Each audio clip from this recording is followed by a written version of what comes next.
নয়ন বলেছে আমার হাজবেন্ডকে আমি না আপনাকে যদি আমি ডিভোর্স দেই তাহলে ওনাকে আমাকে বিয়ে করবে। আমাদের বিয়ের পর থেকে যে আমরা একসাথে 1 মাস আছি, তোমার বয়ফ্রেন্ডের কোনো সমস্যা নেই তো? না না, ও আমাকে অন্ধের মতো বিশ্বাস করে। আর তাছাড়া আমি ওকে বলেছি আমাদের 1 মাস বিয়ে হলো, এখন পর্যন্ত আপনি আমার হাতটাও ধরেননি। আপনি প্লিজ তাড়াতাড়ি আমাদের ডিভোর্সের ব্যবস্থাটা করুন না। ঠিক আছে, করবো, তুমি একদমই চিন্তা করো না। ছি ছি ছি ছি ছি, তুই তো নিজের বউকে তার বয়ফ্রেন্ডের সাথে দেখা করতে নিয়ে গেছিস। তোকে একটু লজ্জা শরম বলে কিছু নেই?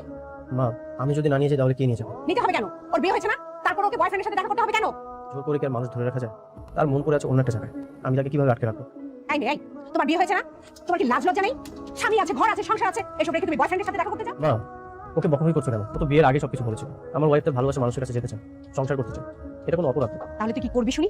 ওকে ডিভোর্স দেবো, তারপর ভালোবাসা মানুষের কাছে তুলে দিই। আমি চাই না 3টা জীবন নষ্ট। কি? তুই তো নিজের বউকে ডিভোর্স দিয়ে তার এক্স বয়ফ্রেন্ডের হাতে তুলে দিবি? আশা করি তোমরা এটা নিয়ে কোনো ঝামেলা করবে না। আমি আমার স্বামীকে ডিভোর্স দিতে চাই, ওনার সাথে আমি আর সংসার করবো না।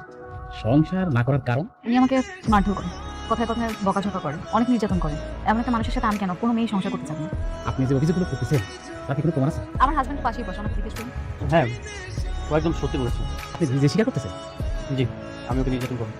আপনি প্লিজ আমাদের ডিভোর্সের ব্যবস্থাটা করেন তাড়াতাড়ি। না মানে এইসব কারণ তার ডিভোর্স করা যায় না। সংসার একটা কঠিন জিনিস, সেটা একটা নিয়ম কানুন আছে, বললে হয় না। একটা বড় সমস্যা আছে।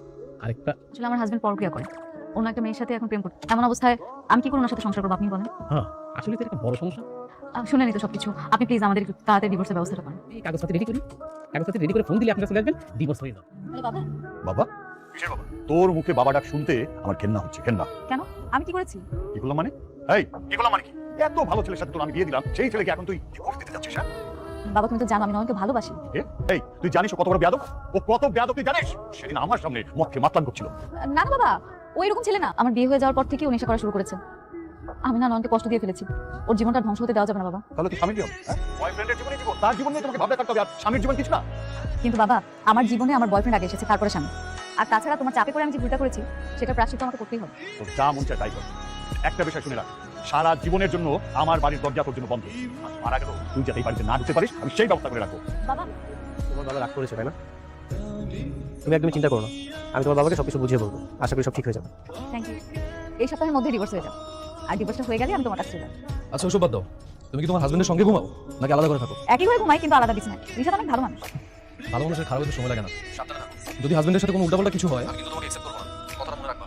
আরে না না, কিছু বলো না তুমি। বুঝছি, সাবধানে থাকো। আচ্ছা ঠিক আছে, সবসময় সাবধানে থাকবো।